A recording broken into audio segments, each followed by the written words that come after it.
how is it possible by just keeping 6 days of Shawwal fasting, one can get the reward of fasting the entire year?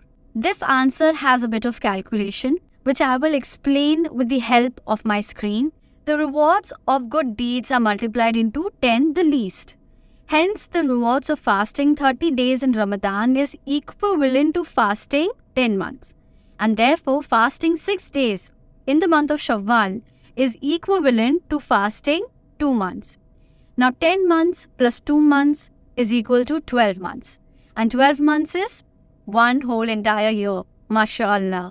Now, if you read the Hadith, you will understand this entire calculation very nicely. The Hadith of Sahih Muslim says that one who observes the fastings of Ramadan, that is the 30 days of fastings of Ramadan, followed by the 6 days of fasting of Shawwal, he will get the reward as if he fasted the entire year. And also with this calculation, we do understand that one must observe the 30 days of fasting in Ramadan prior to the fastings of Shawwal.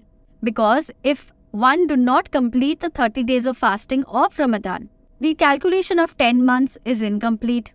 And if my 10 months are not completed, what is the point of keeping the 6 days of Shawwal fasting?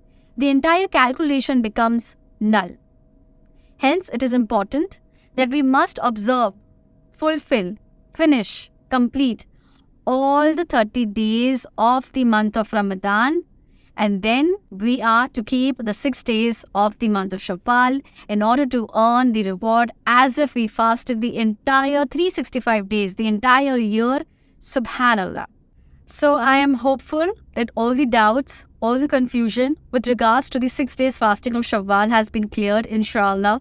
Do share this video as much as you can for 𝑠𝑑𝑞𝑎 and encourage everyone to follow this sunnah, to revive this sunnah of Prophet Muhammad sallallahu alaihi wasallam.